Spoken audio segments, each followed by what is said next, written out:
Desde la unidad de telesalud del Instituto Nacional de Salud del Niño, líder en pediatría, les saludamos y les damos una cordial bienvenida.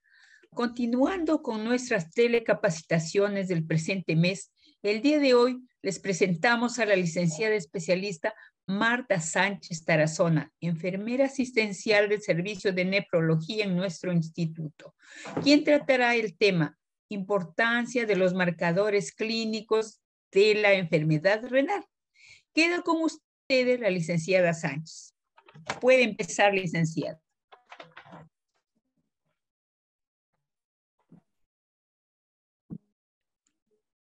Buenas tardes con todos. Buenas tardes, licenciada Melba. Gracias por el pase. Buenas tardes con todos los presentes del programa de telesalud del Instituto Nacional de Salud del Niño. Tengo un gusto dirigirme hacia ustedes para poder hablarles sobre el tema de la importancia de los marcadores clínicos de la enfermedad renal. Y a su vez hacerles presente, ¿no? Recordarles que este 9 de marzo estamos celebrando el Día Mundial del Riñón, ¿no? Con el objetivo de que todos recuerden que son unos órganos muy importantes para poder llevar una vida de calidad, una homeostasis entre todos los órganos del cuerpo para tener una vida tranquila, saludable y feliz. Muy bien. En esta oportunidad vamos a tocarles el tema de la importancia de los marcadores clínicos, ¿no? Por ejemplo, nosotros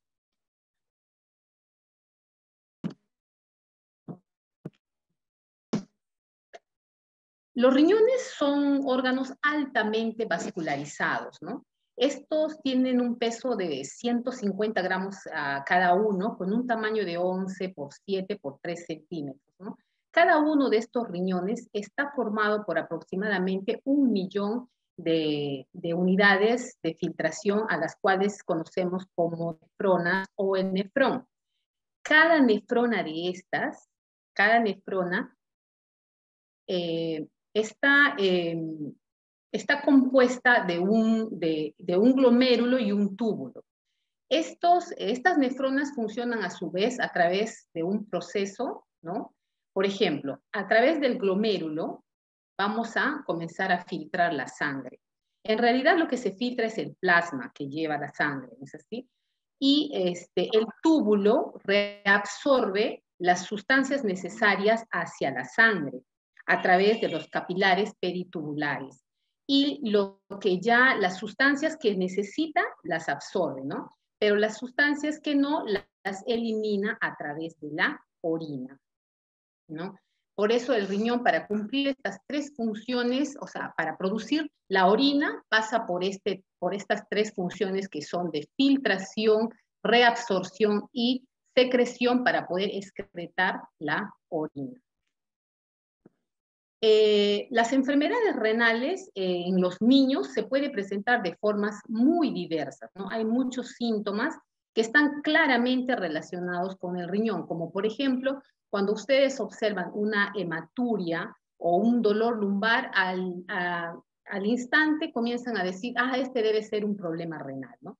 Y en otras ocasiones son muy inespecíficos, como por ejemplo, nadie sospecha que una anemia o un retraso de crecimiento tenga que ver con una patología renal, ¿no?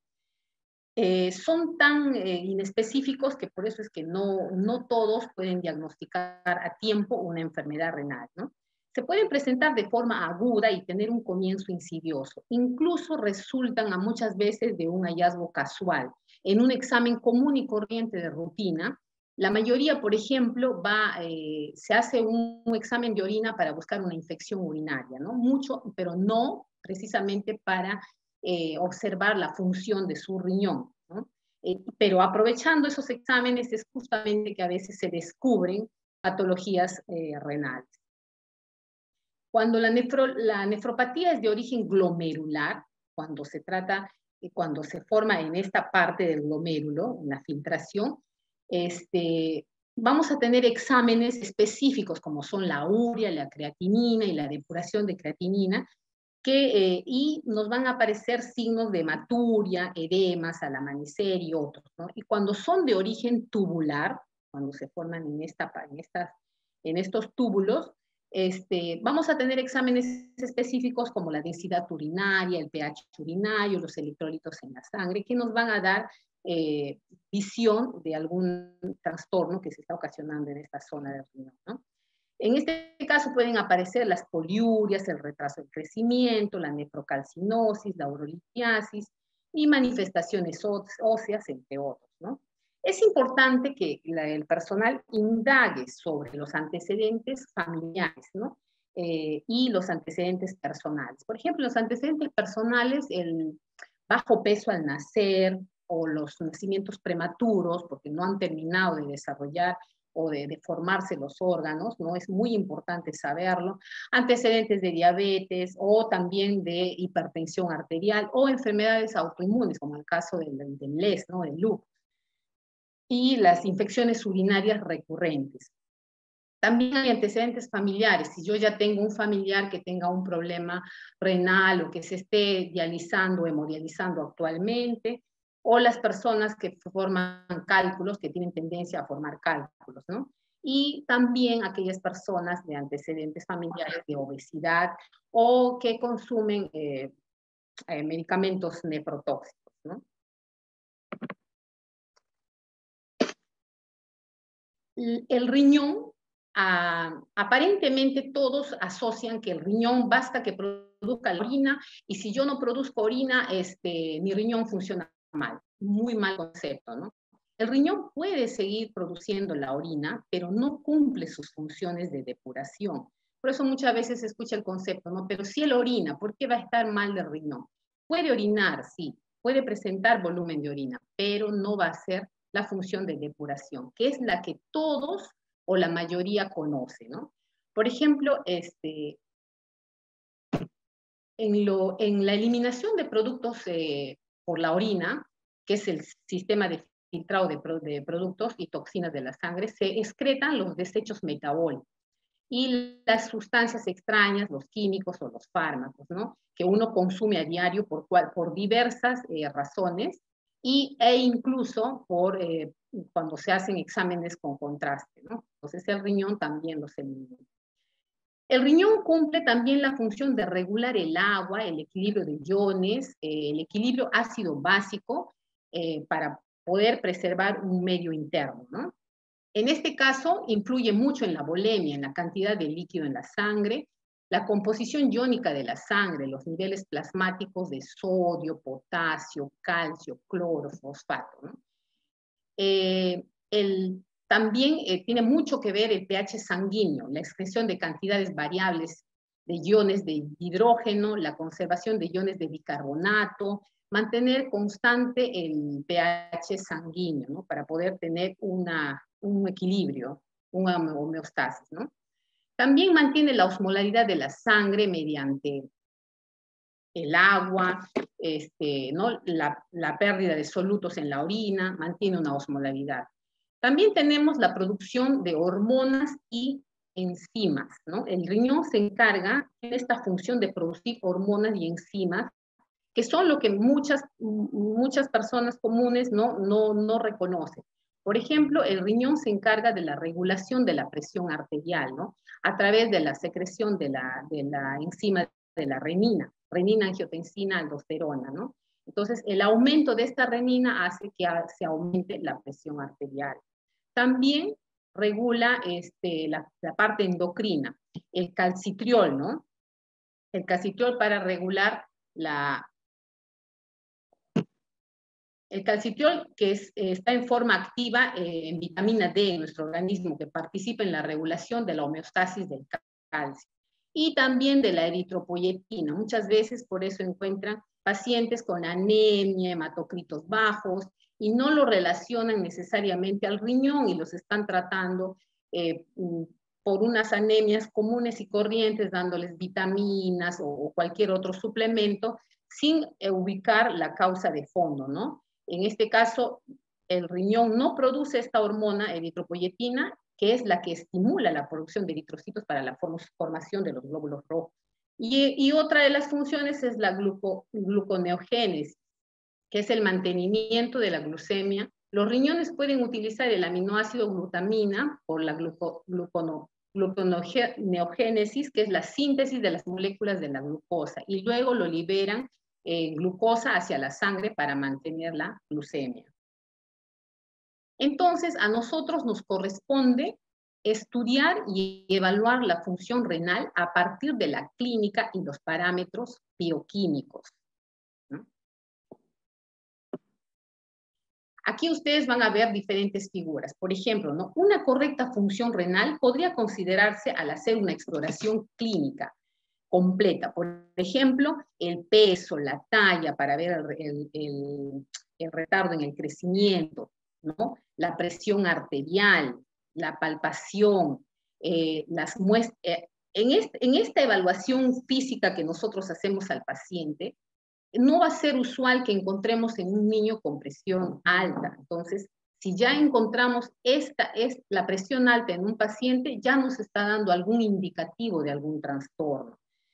Muchas veces encontramos también en el peso y talla. La talla es muy importante también para saber si existe o no un trastorno renal, porque este valor de la talla a nosotros nos va a ayudar mediante las ecuaciones a determinar, ecuaciones renales que se utilizan en nefrología, para poder determinar la tasa de filtración glomerular y poder evaluar el daño renal que el paciente puede estar sufriendo.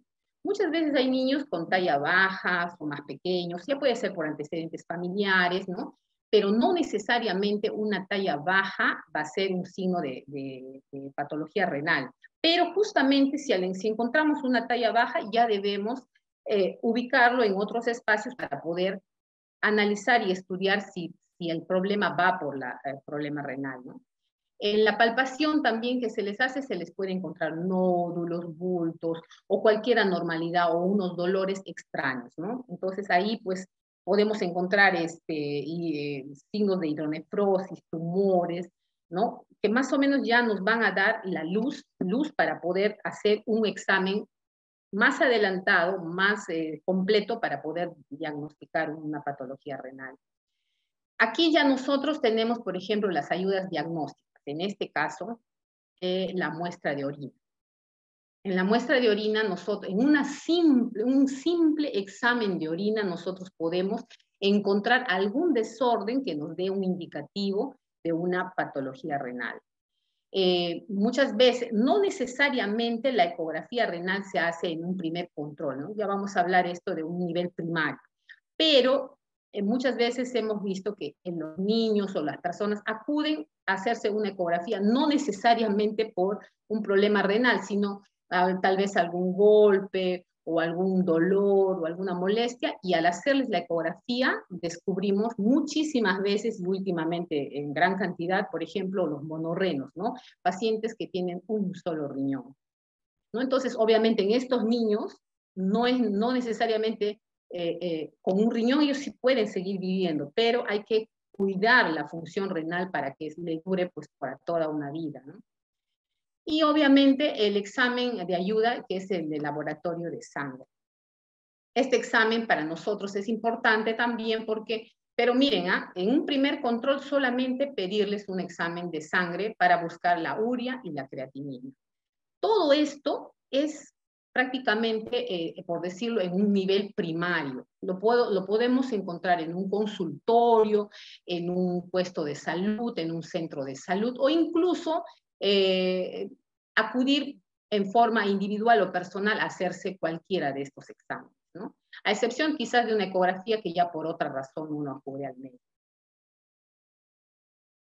Como ustedes saben que el riñón es el que produce la orina, ¿no? A través de sus tres funciones, como ya hemos explicado, de filtración, reabsorción y secreción.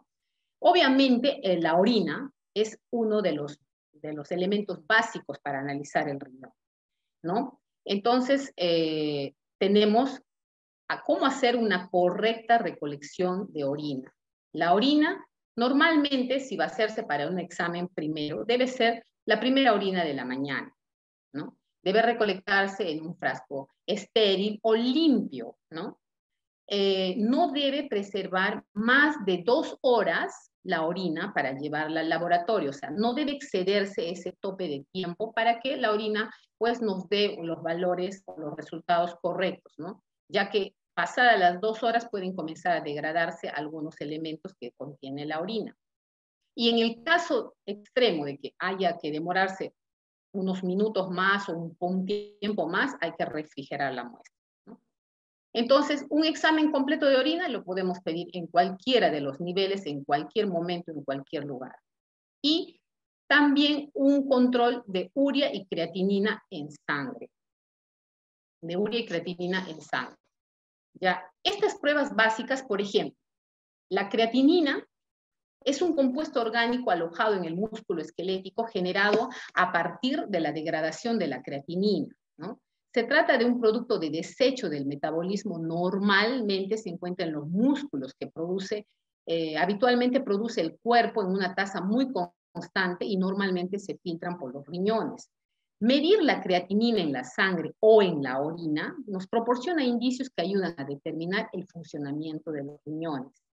Los valores normales estándar es de 0.3 a 0.7 miligramos por decilitro. Pero nosotros en pediatría y en nefrología tenemos una tabla que son de los valores por edades. O sea, esto es un estándar, una generalidad, ¿no? Pero nosotros tenemos para recién nacidos, para 1 año, 2 años, o sea, en edades, ¿no? Que ahora se los voy a mostrar más adelante. También analizamos la urea. La urea muchas veces, por ejemplo, este es un principal residuo de la descomposición o catabolismo de las proteínas, ¿no? Está directamente relacionado con las proteínas que comemos, con las que el propio cuerpo descompone. Dependen mucho de la masa muscular. La urea se produce fundamentalmente en el hígado. Esta urea los riñones son los encargados de extraer la mayor parte de la urea, el 90% de la sangre, y eliminarla por la orina. Si los riñones no funcionan bien, no se puede filtrar la urea correctamente y sus niveles van a aumentar en mayor aporte de hidrógeno. Y este hidrógeno es tóxico en grandes cantidades. Tanta es la acumulación, puede convertirse en amoníaco tóxico que producen las encefalopatías, ¿no? Que van a afectar al sistema nervioso.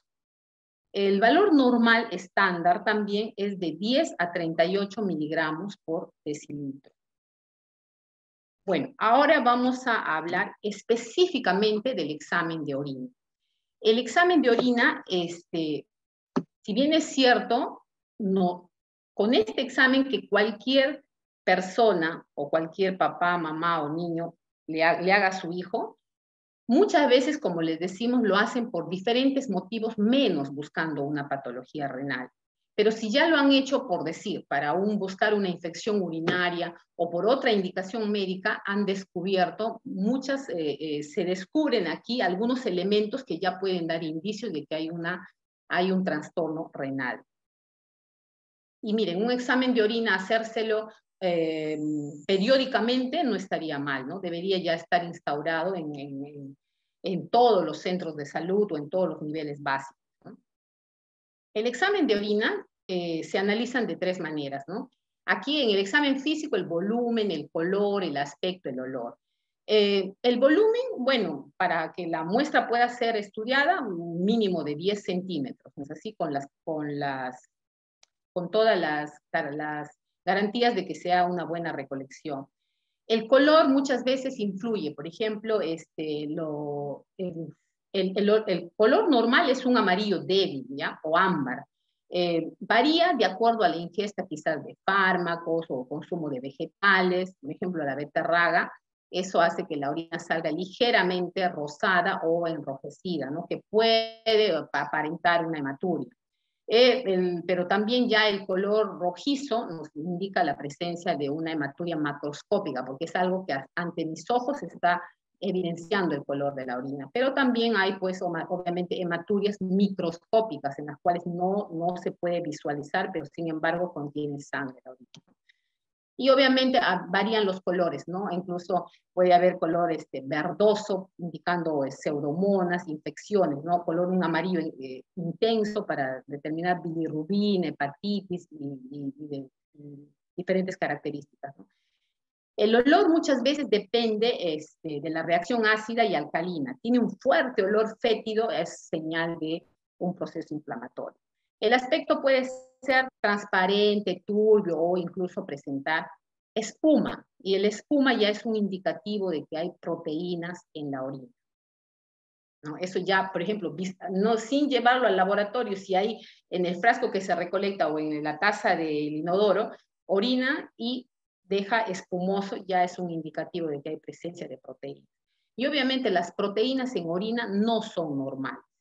No debe haber presencia de proteínas en orina. En el examen químico, bioquímico, el pH urinario que oscila entre 4.5 a 8. Cuando es un pH muy ácido, puede ser debido a la ingesta de proteínas en la dieta, acidosis, y esto nos puede dar una acidosis metabólica. Y cuando el pH es alcalino, ¿no? Puede ser deberse a la ingesta de exceso de frutas, verduras, que aumentan la alcalinidad de la orina. La densidad. En la densidad, o también conocida como la gravedad específica, refleja la concentración o dilución de la orina, ¿no? Se puede distinguir aquí el equilibrio de los líquidos, por eso es importante la densidad urinaria. Entonces, por ejemplo, si es menos de, la densidad oscila entre 1003, o sea, 1003 y 1035. Si la densidad es menos de 1003, ya nos está indicando, por ejemplo, que el paciente está sobrehidratado o puede haber una diabetes o una necrosis tubular aguda.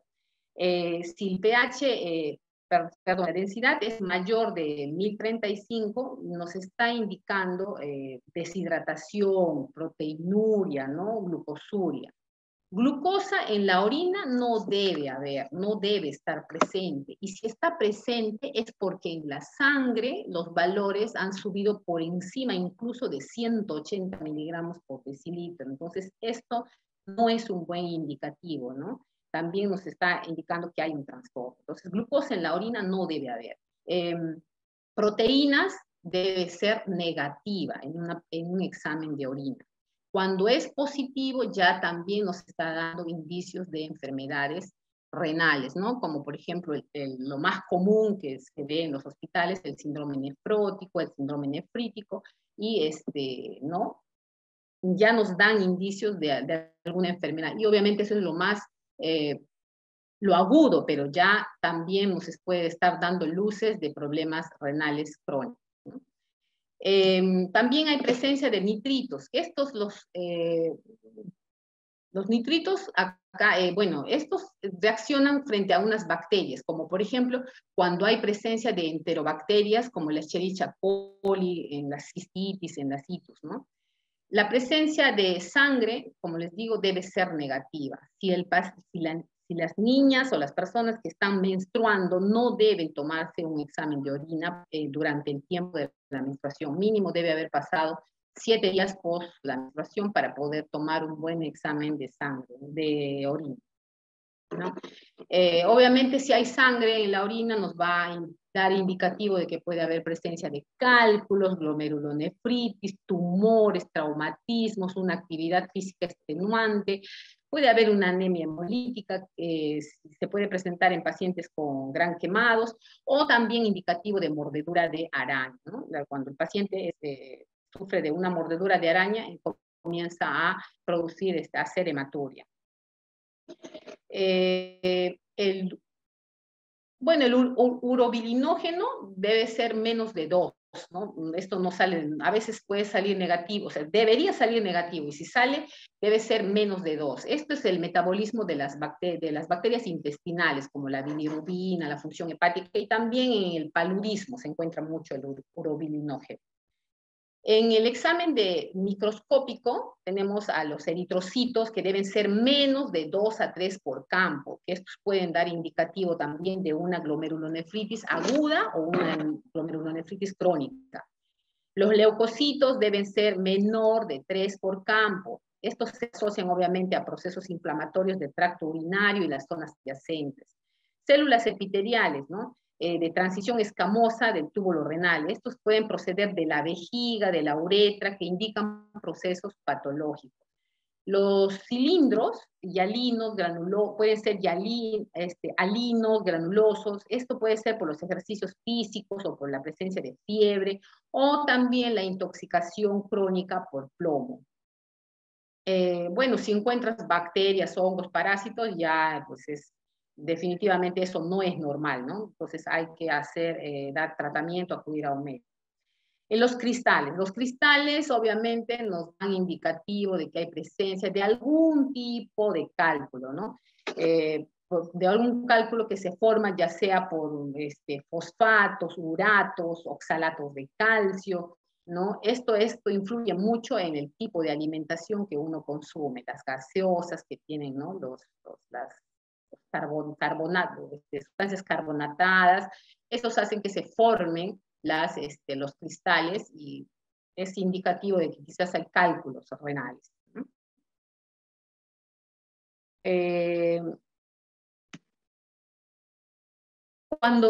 Cuando ya encontramos algo anormal aquí en el examen de orina, recién nosotros podemos ya pedir exámenes más complejos o quizás un poco más de seguimiento, ¿no? ¿Por qué?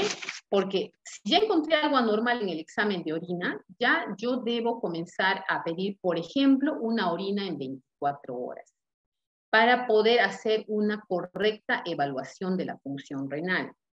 Para comenzar, ¿cómo se recolecta? Por ejemplo, las orinas de 24 horas deben ser recolectadas en un frasco limpio, estéril, de preferencia desionizado, ¿no? Nosotros en nefrología contamos con el agua tratada, entonces desionizamos nuestros frascos para hacer la recolección. De caso contrario, tiene que ser un frasco nuevo, limpio, quizás hasta haber hecho, ¿cómo se llama? Algún tipo de, no utilizar desinfectantes, Podría ser incluso con agua hervida, lavar bien los frascos. O un frasco nuevo, estéril, que nos entregan normalmente los laboratorios. La orina se recolecta, por ejemplo, ¿no? Supongamos que a las 6 de la mañana despierto al paciente y le hago miccionar. Esa orina se elimina. A partir de las 7 de la mañana se comienza a recolectar todas las orinas durante 24 horas hasta la primera orina del día siguiente. O sea, a las 6 de la mañana lo despierto, orina, y este es el fin de la orina de 24 horas, para poder tener una recolección correcta de la orina de 24 horas. Obviamente aquí, como ya es una orina de 24 horas y es concentrada, vamos a encontrar proteínas, pero hasta 150 miligramos, no más, para que sea normal. La albúmina incluso puede haber presencia, pero menos de 30 miligramos. Este estándar de volumen es un rango referencial, ¿no? Para recién nacidos, para lactantes, para niños. Pero nosotros, para saber si el volumen es correcto, siempre debemos utilizar nuestra fórmula del flujo urinario y así poder saber si está presentando una orina normal, si está en oliguria, si está en anuria o si está en poliuria, ¿no? O sea, esto es un rango referencial, pero nosotros en pediatría siempre todo tiene que ser con el peso, si son menores de 10 kilos, mayores de 10 kilos, para poder sacar su flujo urinario y saber cuál es el gasto urinario que está teniendo el paciente. Y ahí con justa razón podemos decir si está orinando normal, si está en oliguria o en anuria o en poliuria.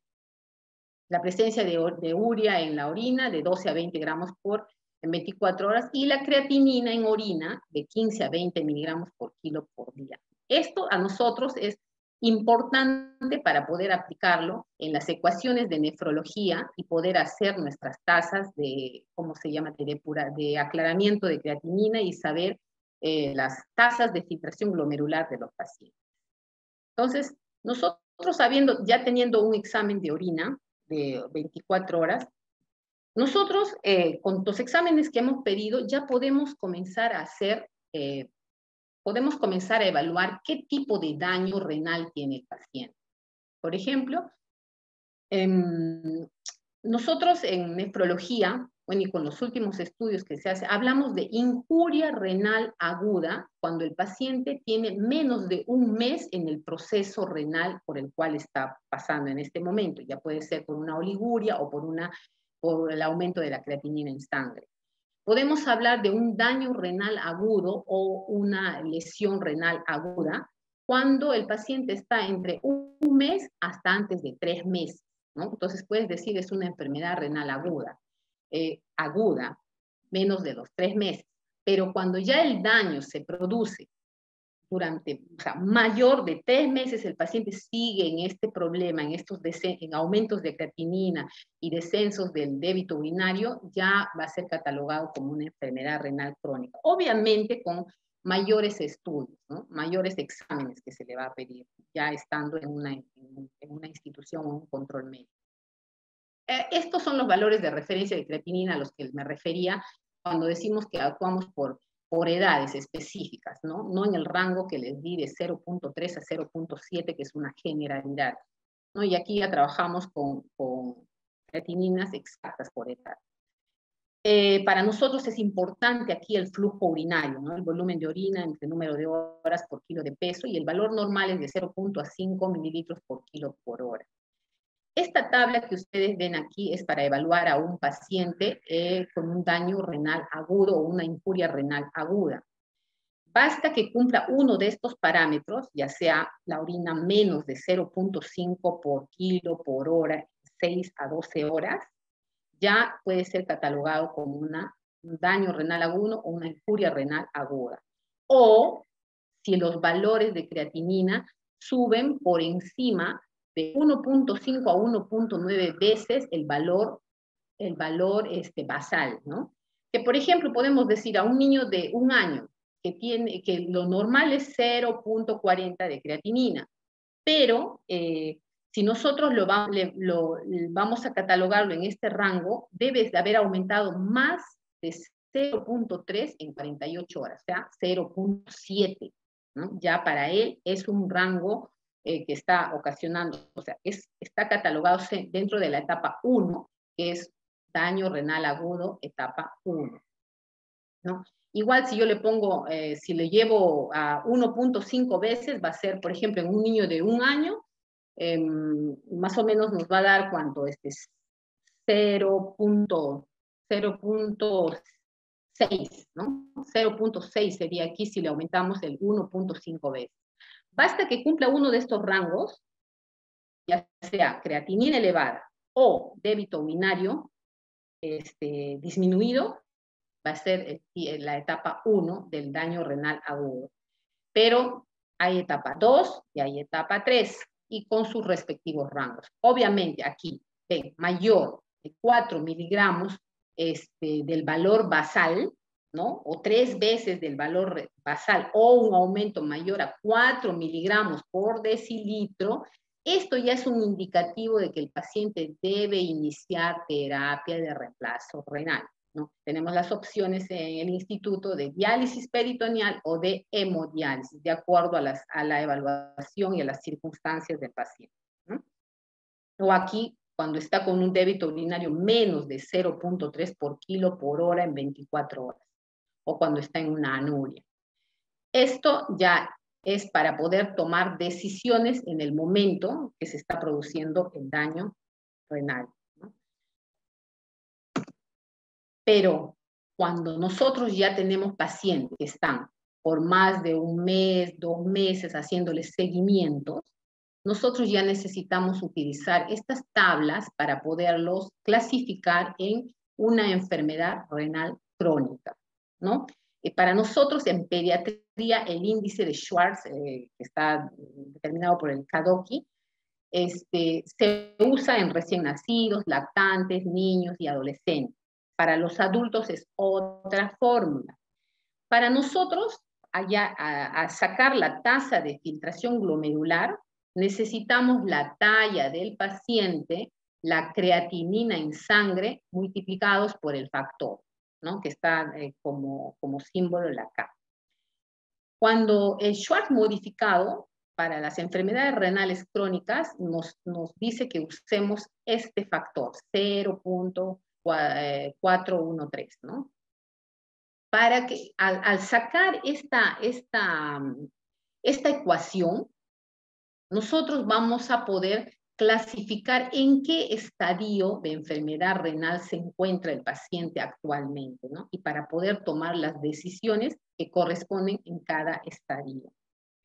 Pero, por ejemplo, también como es pediatría, nosotros podemos utilizar los factores de acuerdo a las etapas del paciente, ¿no? Para prematuros, para recién nacidos término, para niños hasta 13 años, para adolescentes de 13 a 21 años si es varón y de 13 a 21 años si es mujer, ¿no? Utilizando este factor en este lado con esta tabla, nosotros vamos a obtener un resultado. Ese resultado lo llevamos a la tabla, a esta tabla, para evaluar la tasa de filtración glomerular, ¿no? Como por ejemplo, ¿no? Hemos aplicado la fórmula y en el resultado nos arroja menor a 15 mililitros por minuto por 1.73 metros cuadrados, de acuerdo a la fórmula que acabamos de visualizar en esta pantalla, ¿no? Este resultado que salga aquí, lo llevamos aquí. Entonces, si sale menos de 15, obviamente hay un fallo o fracaso renal y lo vamos a catalogar como un estadio 5. En su defecto, si la tasa sale mayor de 90, estamos hablando de un paciente normal o un alto, ¿no? Un alto aclaramiento de creatinina, y es un estadio 1. Para eso también hemos evaluado la albuminuria, ¿no? Las orinas de 24 horas, y vamos a ver si hay albúmina menos de 30, de 30 a 300 y mayor de 300. Y aquí también nosotros nos vamos dando cuenta. Si está en verde, está normal. O sea, esto menos de 30 y mayor de 90, normal, sin preocupación. Si lo encontramos en este amarillo es porque hay presencia de albúmina, que es la proteína principal, ¿no? Que se arroja por la orina. Entonces, aquí ya debemos comenzar a tomar medidas, corregir la dieta, hacer controles periódicos, aumentar la ingesta de líquidos y toda una serie de prevención para poder evitar que siga avanzando un daño, una lesión renal que pueda llevarnos a un daño renal crónico. Y así sucesivamente se clasifican. Pero para nosotros diagnosticar una enfermedad renal crónica, debe haber un daño renal persistente mayor a 3 meses y o una tasa de filtración glomerular menos de 60, ¿no? En mayor de 3 meses. ¿Por qué está esto así? Porque cuando llega por primera vez el paciente, se le hacen todos los exámenes como para poder ubicarlo en esta tabla y comenzar a derivar al nutricionista, al gastroenterólogo, a cualquier unidad en la que podríamos comenzar a controlar y uno mismo, ¿no? A nivel preventivo, para poder evitar que el daño renal siga progresando. Para eso es importante. Y miren que solamente hemos descubierto estas patologías con un simple examen de orina o con un examen de creatinina y de urea en sangre, que son exámenes bueno, a estas alturas llamarlos básicos, ¿no? Para poder evaluar un daño renal. Incluso, por ejemplo, en las evaluaciones encontramos a niños que han venido por otras circunstancias y en una ecografía descubrieron que es un monorreno. Tengo que preservar ese riñón para que ese niño tenga una calidad de vida muy buena, si es posible, toda su vida, y no necesitar ningún tipo de reemplazo renal, ¿no? Entonces es importante la prevención. ¿Para qué la utilidad de todas estas ecuaciones, de todos estos exámenes, de todo este nivel preventivo, es con la finalidad de cuidar a nuestros riñones? Por ejemplo, ¿no? El decir que la presencia de orina no es garantía de bienestar del riñón. Por eso ya les decía a un inicio, el que orine no significa que depure, puede orinar, ¿no? Entonces, eso, por ejemplo, para el daño renal ya, para la enfermedad renal crónica, a nosotros nos va a ayudar, si el paciente orina, pero no depura, pero nos va a ayudar a que este paciente no cargue edemas extremos, ¿no? Y no dañe órganos, como por ejemplo el pulmón, formar edemas y muchas otras manifestaciones clínicas más, ¿no? Pero eso no garantiza que el paciente está bien. Entonces, necesita ser dializado o hemodializado para poder quitarle esas sustancias tóxicas. Nos sirve también para detectar precozmente el daño renal agudo, para ser tratado de modo eficaz, ¿no? O sea, les digo, ya encontraron en un examen simple de orina presencia de hematuria, hay que saber por qué está presentando hematuria en la sangre. Puede ser por cálculos, puede ser por algún tipo de glomerulonefritis, o una lesión, golpe, caída de escaleras, un pelotazo en la espalda, que nos ha sucedido que jugando fútbol le dieron un pelotazo y de ahí comenzó todo su problema y descubrimos que era monorreno, que tenía una displasia, o que tenía una hipoplasia, o que tenía poliquistosis y X enfermedades renales, ¿no?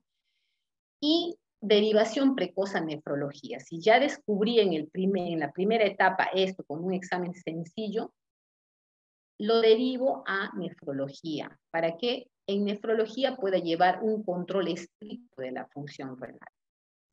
Y también nos ayuda para que se haga un empleo prudente de fármacos y sustancias de contraste. Aquí influenciamos nosotros. Todo paciente que va a ir a hacerse un examen en tomografía, resonancia, cualquier examen que tenga que utilizarse contraste, hidratar correctamente al paciente pre y post para poder eliminar esta sustancia de contraste. Y si ya el paciente tiene creatinina aumentada, proteínas en orina o algún indicio que nos dé de daño renal, tratar de evitar el uso del contraste, porque el contraste de todas maneras es vamos a catalogarlo como un tapón renal que podría ocasionar un daño renal, ¿no? Entonces es importante, cualquier examen que tenga que hacerse por cualquier razón que va a utilizar contraste, por favor, hidrátenlo pre y post. Difícilmente va a haber una contraindicación para el contraste, ¿no? Nefrología, bueno, ya nosotros estamos en la especialidad, manejamos a los pacientes incluso con contraste solo y únicamente que sea algo esencial, pero y así nosotros hidratamos al paciente o va a la hemodiálisis post el contraste, ¿no? Si es que no le podemos dar mucho líquido. Eso es cuando ya hay daños renales permanentes, ¿no? También nos enseña la detección precoz de la enfermedad renal crónica para monitorizar su progresión, ¿no? Nos puede ayudar a revertir la enfermedad, ¿no? Con la prevención, nos puede ayudar a enlentecer la progresión y nos puede ayudar a mejorar las condiciones de acceso al tratamiento sustitutorio. ¿Qué significa esto? Cuando nosotros que estamos en nivel hospitalario, nos llegan pacientes directamente para colocación de catéter, directamente para hacerse diálisis aguda diálisis peritoneal o hemodiálisis. No tenemos la oportunidad, ¿no?, de poder prevenir o preservar ese riñón o enlentecer la progresión. Si yo lo encontré en el estadio 1, tengo que enlentecer que ese riñón se siga dañando. Voy a disminuir la sal en la dieta, las carnes rojas, las gaseosas, los preservantes y una vida saludable, ¿no? Con un equilibrio entre las comidas, ejercicios, ¿no? ¿Para qué? Para que ese riñón se quede en el estadio 2 o en el estadio 3, se quede por el mayor tiempo posible, dejar que ese niño crezca, se desarrolle, llegue a tener, pues, vamos a hacer un cálculo, 20, 30, 40 años, y recién comience la degeneración de su enfermedad, o sea, y comience a subir al otro nivel. Ya llega al nivel 4, ya entonces ahí ya lo tengo que preparar. Por eso acá dice mejorar la condición de acceso. Lo tengo que preparar y le daría la opción al paciente de elegir qué tratamiento quiere, diálisis peritoneal o hemodiálisis, con todos los beneficios que cada uno tiene y obviamente las complicaciones que cada uno tiene. Le doy la opción y lo preparo.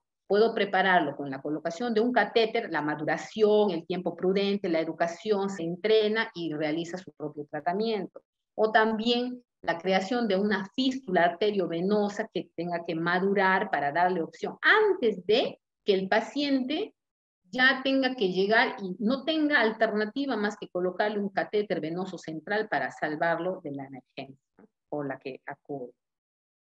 Entonces, esto nos ayuda a evaluar y manejar las complicaciones de las enfermedades renales crónicas. También, ¿no?, nos ayuda estos exámenes para controlar la anemia, la hipertensión, la malnutrición, las osteodistrofias renales. Si nosotros sabemos que el paciente no tiene ya la función hormonal de producir el calcitriol, la eritropoyetina, le tenemos que dar suplementos, ¿no? Suplementos de eritropoyetina, calcitriol, vitamina D, carbonato, ¿no? Antihipertensivos, y para poder ayudarles a llevar una calidad de vida, ¿no?, tolerable, aceptable. Aquí solamente les muestro como referencia, ¿no?, los valores normales, ¿no?, para que en cualquier unidad, en cualquier servicio, siempre, por ejemplo, nefrología se caracteriza por estar al pendiente de los exámenes de laboratorio. Todo lo que tenga que ver con laboratorio, todo lo que se pida por laboratorio, nosotras, las enfermeras, leemos los resultados y estamos alertas. Informamos inmediatamente el potasio elevado, el sodio elevado, el calcio. Todos estos exámenes a nosotros nos ayudan a saber en qué condiciones está el paciente y cómo hay que actuar sobre ellos. Muchas veces nos escuchan decir, el potasio está elevado. Obviamente que nos preocupa porque va a ocasionar trastornos, ¿no?, que el potasio está relacionado con la masa cardíaca, ¿no? Entonces podría incluso hasta producirse un paro. Entonces, para nosotros no pasa desapercibido el potasio elevado. Un sodio bajo, ¿no?, que hay que poder compensarlo, hay que darle la dieta hiposódica, hipersódica, normosódica. Para todo esto, estos exámenes a nosotras nos sirven, ¿no? Los bicarbonatos para poder mantener el equilibrio ácido-base en los pacientes. De lo contrario, hay náuseas, hay mareos, hay malestares, ¿no? La urea para nosotros es un indicativo de toxicidad, ¿no? Toxicidad, y el paciente puede comenzar a trastornarse, a tener malestar, náuseas, vómitos, ¿no? Todos estos exámenes nosotros los manejamos en el servicio, no pasan desapercibidos. Los hematocritos, menos de 20, obviamente tomar una decisión inmediatamente, ¿no? Es solamente para una referencia, para que sepamos los resultados y sepamos en qué momento actuar, ¿no?, en qué momento hacer alerta, o como nos conocen a las licenciadas, ¿no?, que estamos, hasta nos pueden decir fastidiosas, pero no dejamos pasar un resultado alterado. Bueno, aquí algunos desequilibrios que puede producirse por el potasio alto, por el sodio bajo, ¿no?, que ya son manifestaciones como, por ejemplo, el corazón se dilata, se queda flácido, sigue de fibrilación ventricular, paro cardíaco. Por esa razón, nosotros no podemos dejar que un paciente esté con el potasio alto, ¿no? Porque miren, se producen parecias, acidosis metabólica, irritabilidad, inquietud, todas esas sintomatologías las presentan los pacientes con esos desequilibrios, ¿no? Igual con una hiponatremia, hay desorientación, hay retraimiento, puede haber letargo. ¿Por qué duerme tanto el paciente? ¿Por qué no es normal que un niño pues tenga reacciones anormales a la edad común y corriente de un niño? Entonces, todo eso a nosotras nos hace valorar los electrolitos. En las hipocalcemias también, ¿no?, que hay tetanias musculares, irritabilidad, espasmo muscular, hormigueo periférico. El paciente te dice, siento un hormigueo, siento calambre, algo más. ¿Qué pasa? Vas a ver, el calcio está bajo. Tiene que haber compensación de calcio, ya sea con el gluconato endovenoso, el carbonato vía oral, ¿no? Igual a las hipercalcemias también, ¿no?, para dejar de dar el carbonato de calcio o el gluconato. Hay dolor óseo, sed excesiva, anorexia, letargo. Todos estos desequilibrios se detectan en las hospitalizaciones, ¿no?, y hay que estar atentas para poderles dar solución en el momento. Bueno, aquí quería recordarles, ¿no? Que, bueno, saludar a todas las mujeres, ¿no? Del grupo, por el Día Internacional de la Mujer, que va a ser el día 8 de marzo, y también recordarles que el Día Mundial del Riñón es el día 9 de marzo, ¿no? Entonces, hacerles presente aquí 8 reglas de oro para cuidar tus riñones, para adultos y para niños también, ¿no? Para todo el ser humano en general. Hay que mantenernos en forma activa, ¿no? Ejercicios, deporte, caminatas. Esto de estar en el celular, el sedentarismo, los juegos que son sentados, no es saludable para el cuerpo humano. Hay que mantener un control regular de los niveles de glucosa en sangre, por ahí un control, ¿no? Para saber si son pacientes diabéticos. ¿No? Nuestra tasa de diabetes en niños, bueno, al menos nosotros no tenemos, sí tenemos pacientes con enfermedades diabéticas, pero no es el mayor porcentaje. Pero de todas maneras hay que evaluar, y si son mucho más de papás con diabetes, antecedentes familiares, ¿no? El monitoreo de la presión arterial, siempre controlar la presión arterial, no por el hecho de ser niño, no significa que no sufre de presión arterial alta, es un indicativo. Hay que comer saludablemente y mantener el peso bajo control, el índice de masa corporal, la obesidad, el exceso de comidas chatarras, gaseosas, dulces, y junto con lo que no hacen deportes, no es un buen indicativo. No, con eso no cuidas tus riñones. Hay que mantener una ingesta de líquidos saludables para poder darle oportunidad al organismo de filtrar todas aquellas sustancias que nos intoxican durante el día en nuestra alimentación. No fumar, que la juventud está pues obviamente con el cigarrillo, también es un daño para los riñones. No automedicarse, porque le dijeron que está muy flaquita o muy gordito, o está, ¿cómo se llama? Anémico, ya le dan una serie de vitaminas, una serie de medicamentos que lo único que hacen es alterar, o sea, taponar al riñón, darle tanto trabajo y encima no lo hidratan y obviamente lo hacen trabajar en exceso al pobre riñón.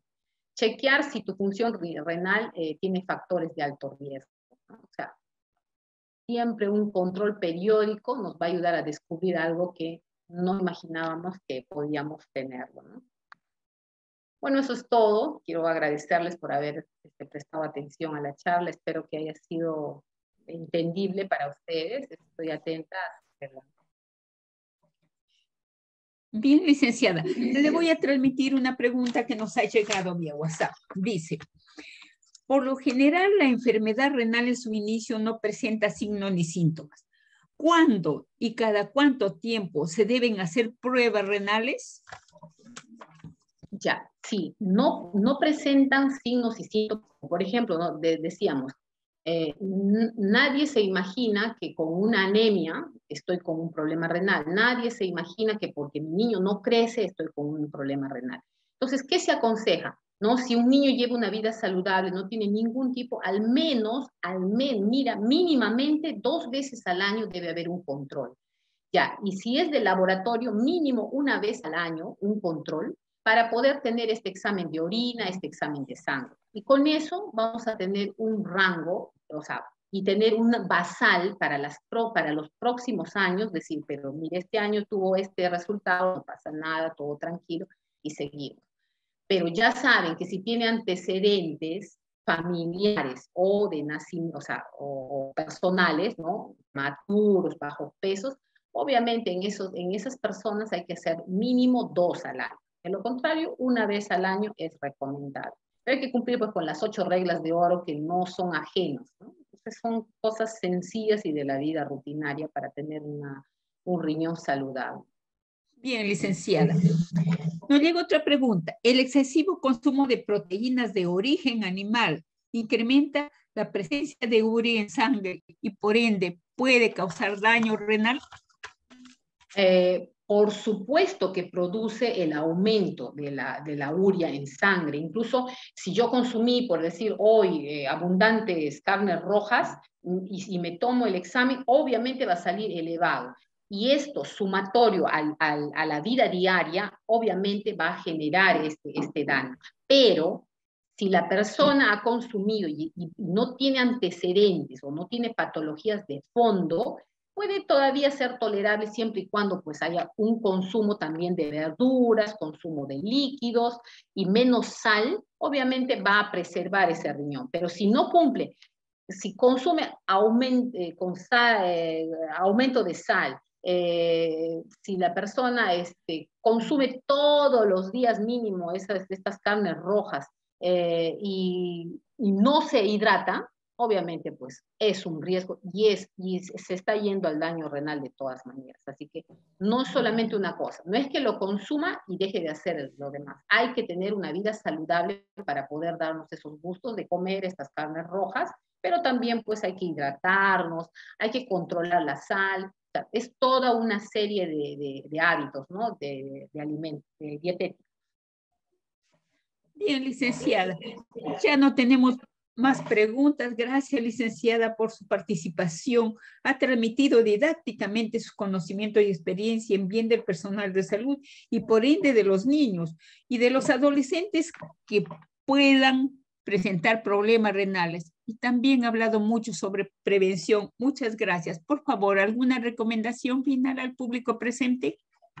Que cumplan con las reglas de oro para cuidar a sus riñones, ¿no? Es la forma más básica, económica y rentable para la salud del cuerpo.